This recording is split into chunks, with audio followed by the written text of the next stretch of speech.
It's almost unreal what I'm about to walk you through, the kind of thing that would get rejected in a Hollywood writer's room for being too far-fetched. Yet it unfolded exactly as I'm going to describe, down to the minute. Picture the moment, a pitch black early morning over eastern Ukraine, the sort of cold that doesn't just sting, it slices. At 3:12 a.m., the temperature is sitting at a brutal -1 degrees Fahrenheit, the kind of cold where metal groans, breath crystallizes instantly, and even silence feels frozen. In that darkness, in a remote mountain corridor most people on this planet will never hear of, an enormous Russian military convoy, 3 miles long, grinds its way forward through a raging snowstorm. 80 military vehicles, tanks, armored carriers, fuel trucks, ammunition transports, all of them dragging behind them a staggering haul of more than 160 zero anti-tank mines. The monetary value alone is enough to make any analyst bling. Roughly $210 million worth of hardware creeping through a blizzard as if they have all the time in the world. The astonishing part, though, isn't the cargo or the conditions or even the sheer size of this column.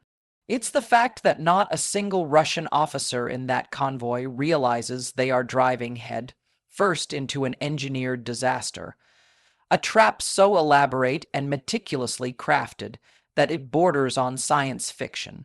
And yet, Ukrainian forces have been quietly constructing this operation for nearly 4 months. Everything they need, timing, weather, terrain, even physics itself, has been arranged to come together in less than an hour. What happens in that icy canyon before sunrise will erase that entire Russian formation from the map without Ukraine ever having to match them vehicle for vehicle. But here's what makes the whole thing even more fascinating. The trap didn't begin with explosives or drones or any single brilliant tactical move. The real death blow began with a mind set specifically. The Russian belief that Ukraine was too overwhelmed, too undersupplied, too bogged down by political delays in Washington to pose any meaningful threat in that region. Weeks of stalled aid packages had been giving Russian commanders the impression that they had space to breathe, that they could cut corners, that they could take risks. And so this particular Russian unit, this hulking caravan of armored steel and high-value munitions, became complacent. They had been taking this same narrow passage almost nightly, 10 nights out of the last 11, at almost the exact same time, down to a window of minutes. Moscow had deemed the corridor secured, predictable, routine. The drivers treated the route like a transit shortcut rather than hostile territory. They didn't adjust patterns, they didn't vary timing, they didn't shift formations, they fell into a rhythm, and Ukraine noticed.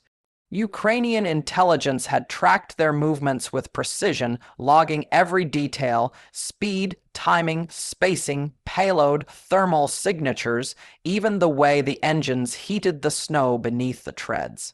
Now here's where the story elevates into something extraordinary. Ukraine wasn't just watching with drones. They were studying the terrain like scientists.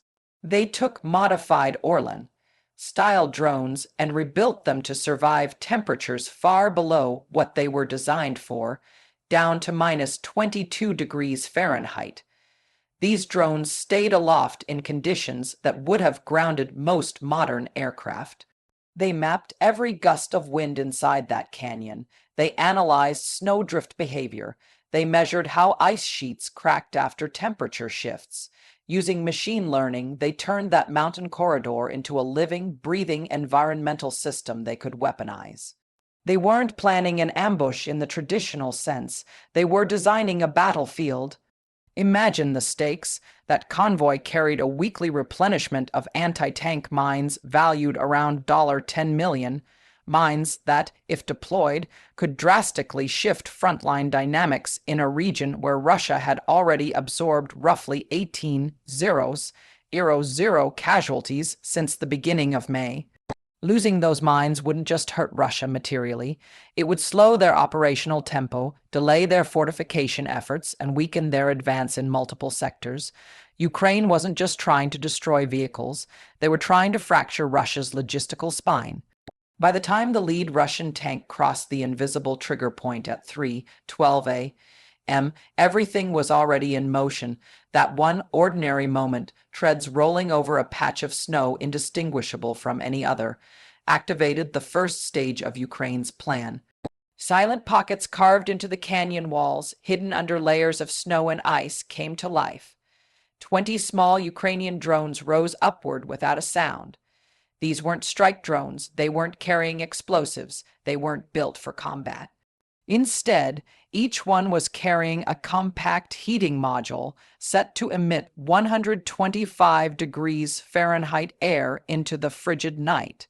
When they lit up the sky with warm currents, the blizzard reacted immediately. The storm sucked the heat upward into spiraling columns. Within minutes, these floating thermal pockets formed the silhouette of an entire armored formation on Russian radar screens 14 miles away, a phantom Ukrainian column, a ghost convoy moving north through the snow. And here's the horrifying brilliance of it. The real Russian convoy beneath the storm kept moving, completely unaware that an illusion of Ukrainian armor was materializing above them. The psychological trap snapped shut instantly. Russian radar operators, already anxious and half blind in the storm, detected what appeared to be an enormous heat signature, a mass of vehicles impossible to ignore. The report shot up the chain of command in seconds. Russian artillery and support units shifted positions to react to a threat that simply didn't exist. Their attention, their firepower, their planning redirected entirely toward thin air. Meanwhile, the real convoy, the one carrying $210 million in hardware, continued inching deeper into the canyon, into worsening visibility, into the jaws of a trap that Ukraine had calibrated to the millimeter. The wind was hitting 38 miles per hour now. The visibility wasn't just poor, it was suffocating. Drivers could barely see 20 feet in front of them. Ice was breaking off the canyon walls, crashing onto rock floors. It was the precise moment Ukrainian planners had hoped for. They needed the convoy inside the narrowest stretch of the pass, bunched close enough together that it would become a single immobile target. And beneath the surface, buried under layered snow, pressure sensors, each no bigger than a watch face, were waiting. They had been installed weeks earlier by Ukrainian infiltration teams moving under cover of night. These sensors had no radio emissions, no external power supply, no detectable footprint. The cold preserved them perfectly. As soon as the weight of Russian armor passed over them, they whispered data back to a small Ukrainian command cell positioned west of the canyon. At 3:22 a.m., the Ukrainian commander gave the next order, Phase 2.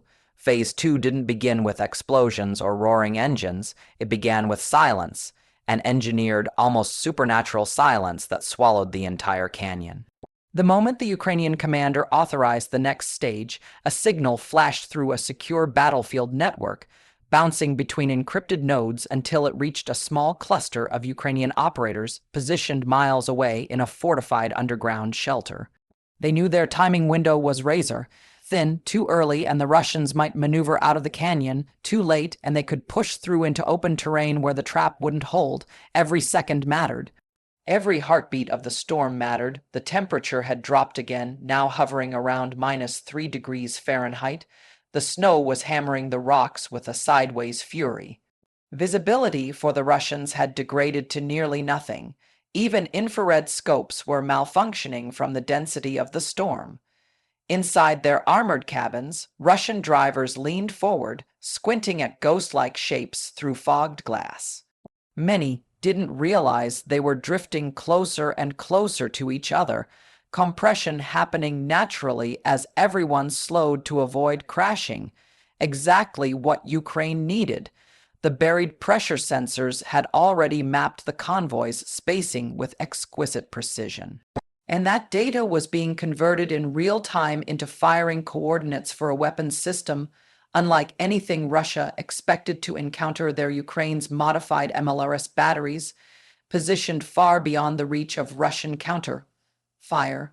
These launchers weren't using standard rockets tonight. They were loaded with sub-zero aerothermal warheads designed specifically for winter operations. Warheads that didn't explode in the traditional way, but instead created violent temperature vacuums capable of shattering ice sheets and destabilizing snowpacks. The goal wasn't to blow up the convoy, not yet. The goal was to trap them inside the canyon at 3:24 a.m. The first cluster of aerothermal rounds launched. There was no dramatic flare, no thunderous roar. The rockets were engineered with suppressed signatures, appearing on Russian radar as harmless atmospheric noise. They arced silently through the frozen darkness before detonating deep within the canyon's upper reaches, and the effect was devastating. The explosions triggered what Ukrainian planners had calculated with terrifying accuracy, cascading ice fractures. The shockwaves rippled through layers of hard, packed snow accumulated over weeks of storms. Massive slabs of ice, some weighing several tons, sheared off the canyon walls like collapsing fortresses. The Russians didn't hear the rockets, but they heard what came next, a deep, rolling crack, followed by the thunderous boom of an avalanche releasing its full weight. Panic erupted instantly. Drivers slammed brakes. Tracks skidded, vehicles fishtailed on ice. Soldiers inside troop carriers shouted over the radio, voices shaking, confusion spreading like wildfire. But the avalanche didn't fall directly on them. Ukraine hadn't intended to bury them. Not yet. Instead, the snow and ice crashed down behind the last vehicle in the convoy, sealing the exit. A solid, impassable wall of frozen debris rising nearly 20 feet high. The Russian column was now trapped. Inside the lead vehicles, frantic officers tried to radio headquarters, static.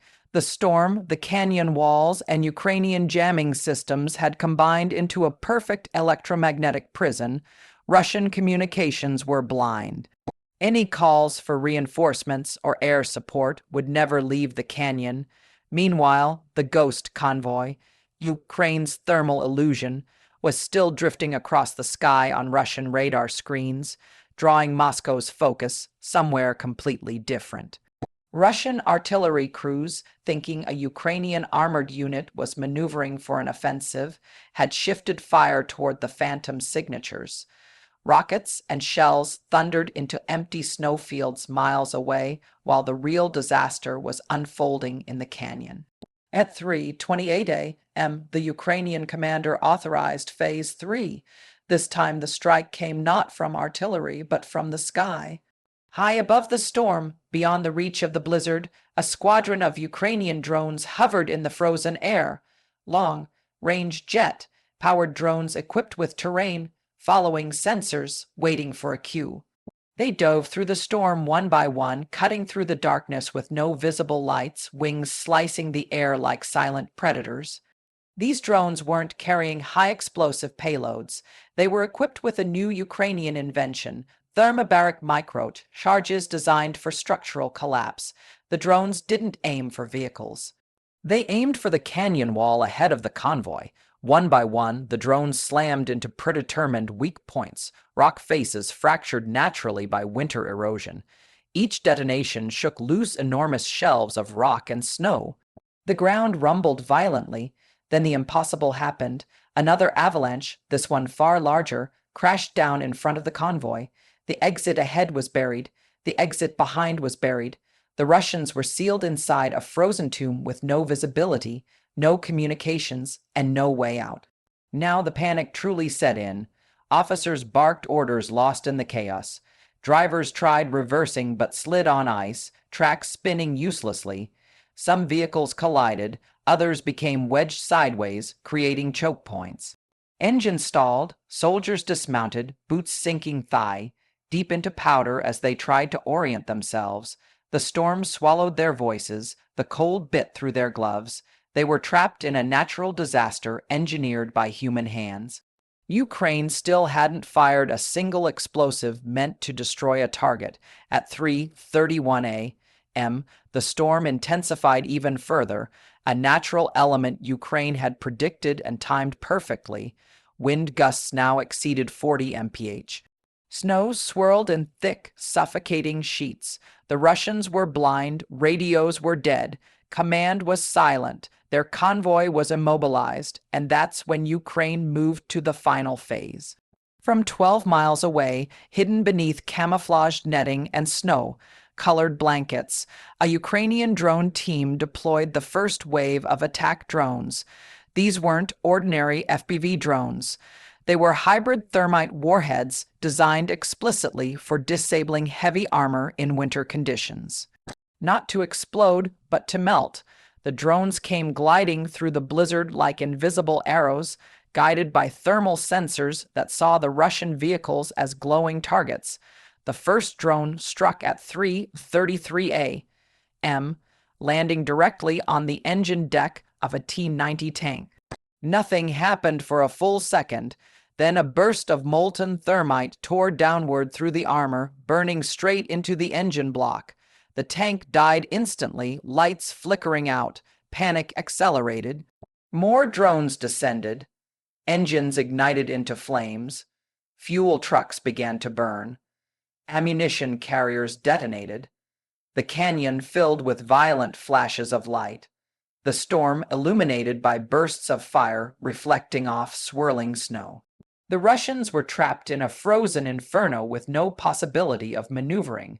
One vehicle exploded, then another, until the entire 3-mile convoy became a chain reaction of destruction.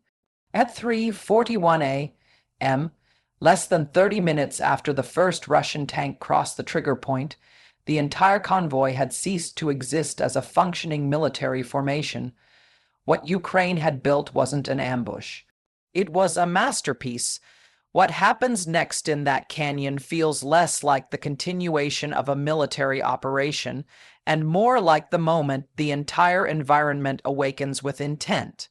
The Russians, already half blinded by the storm and half paralyzed by fear of the phantom armor they believe is waiting in front of them, now find themselves completely disoriented. Their engines rumble unevenly in the cold, sputtering against ice-choked intakes. Metal contracts and pops under the pressure of sub-zero air. It's the kind of cold that doesn't just invade, it dominates, pushing into every seam, every bolt, every lung. Inside the immobilized vehicles, breath freezes against windows in thick white sheets. The drivers and gunners wipe them with gloved hands, but within seconds the frost returns.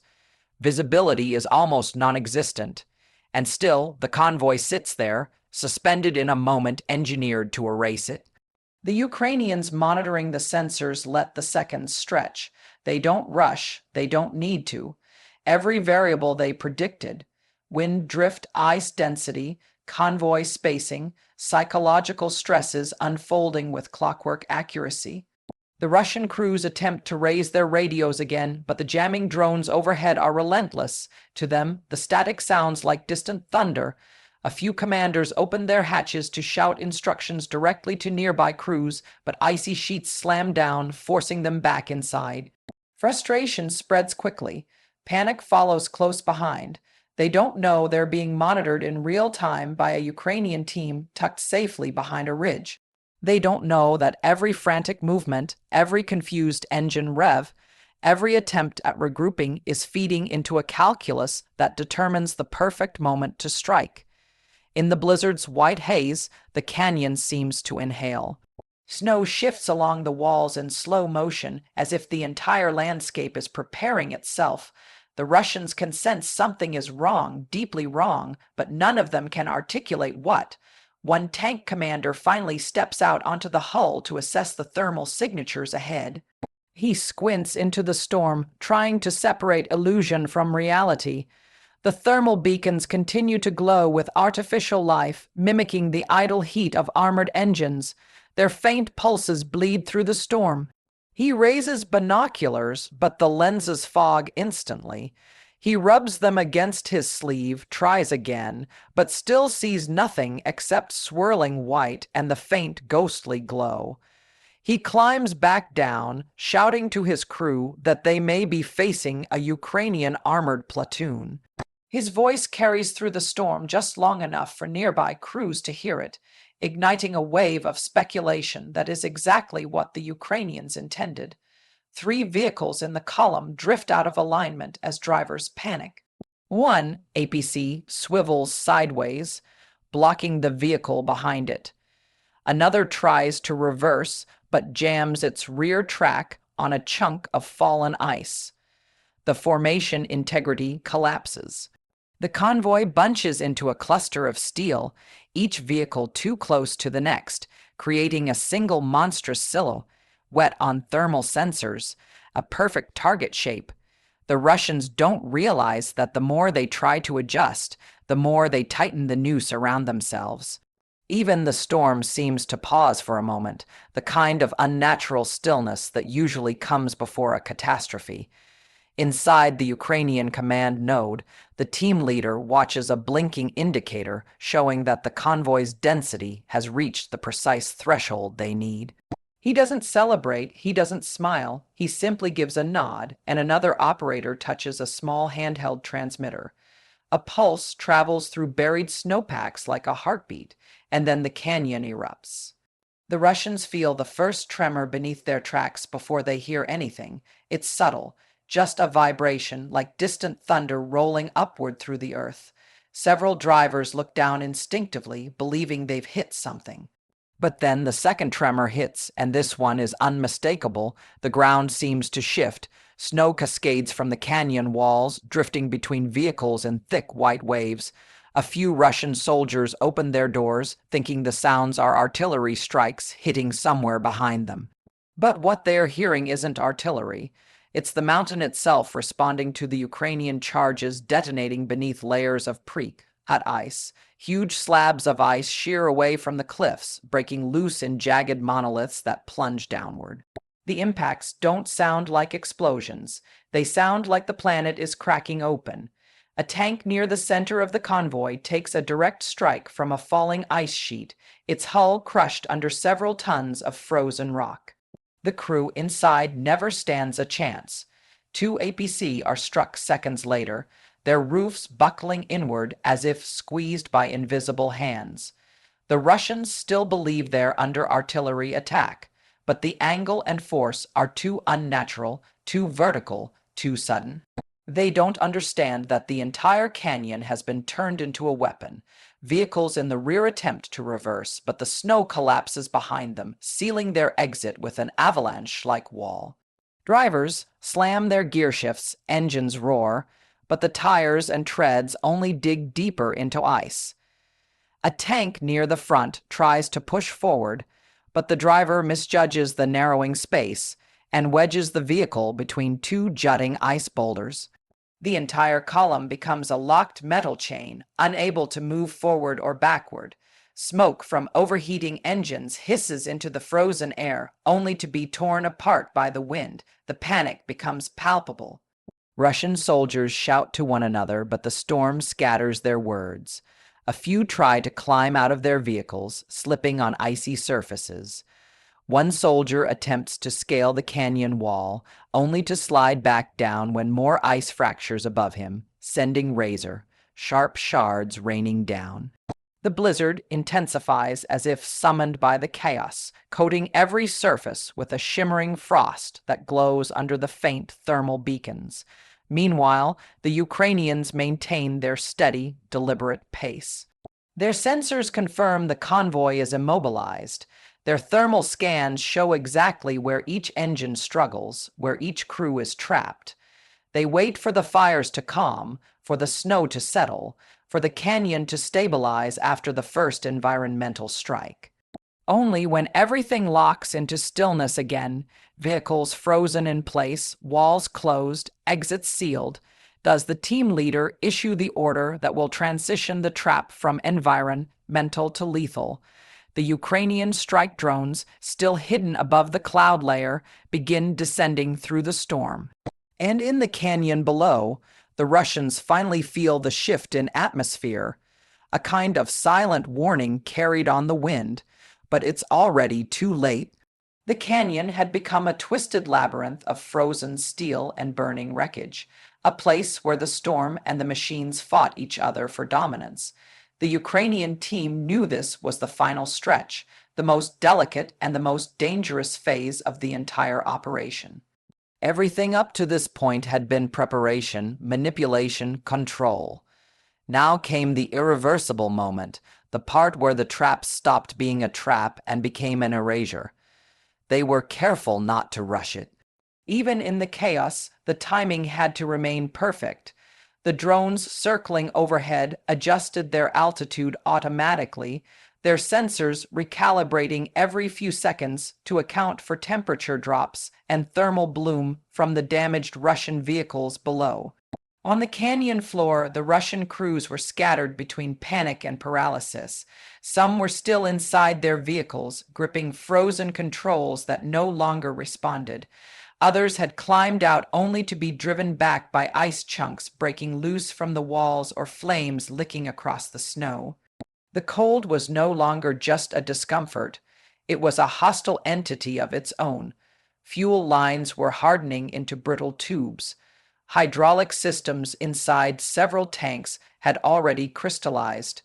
Even the metal of the hulls creaked as if the temperature itself was trying to shatter them. Every second of environmental pressure made the next phase easier. The Ukrainian command node received the final sensor readings confirming that the mine shipments were still intact inside the last surviving armored carriers. Those crates were the key.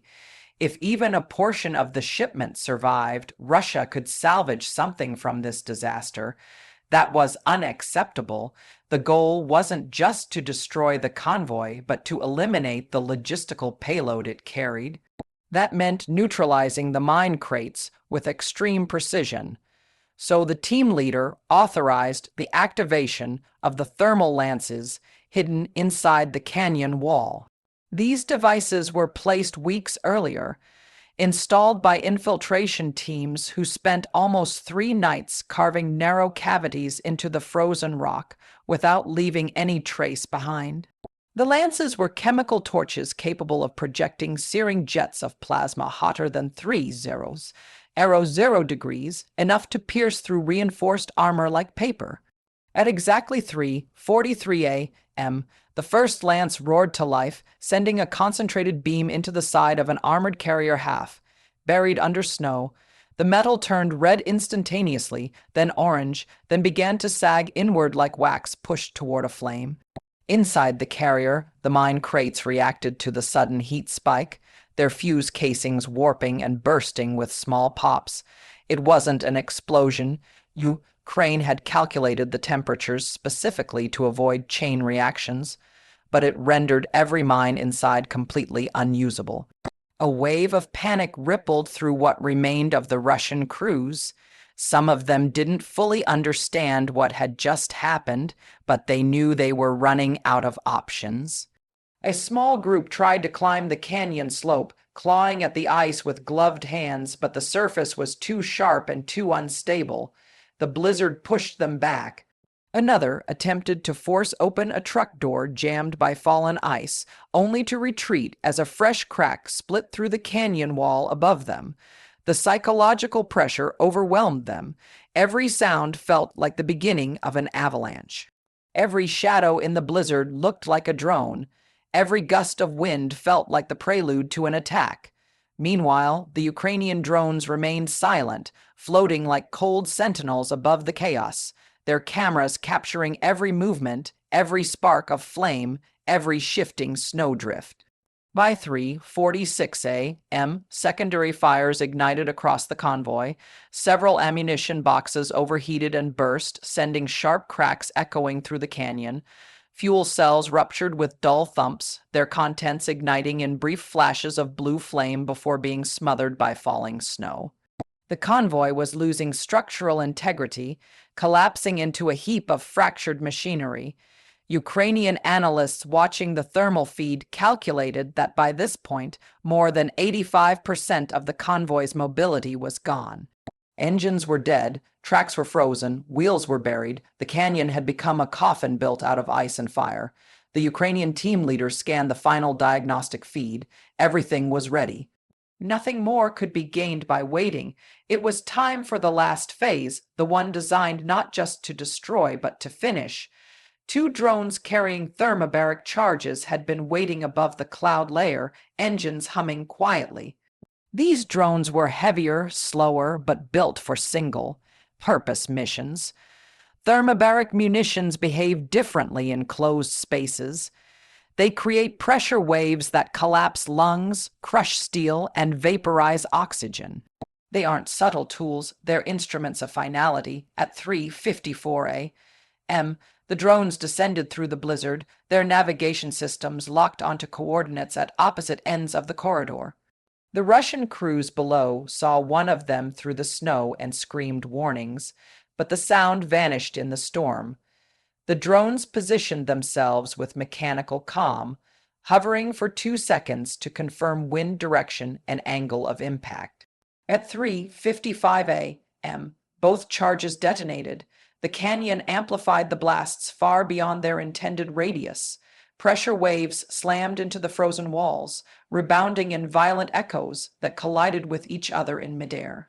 The effect was catastrophic.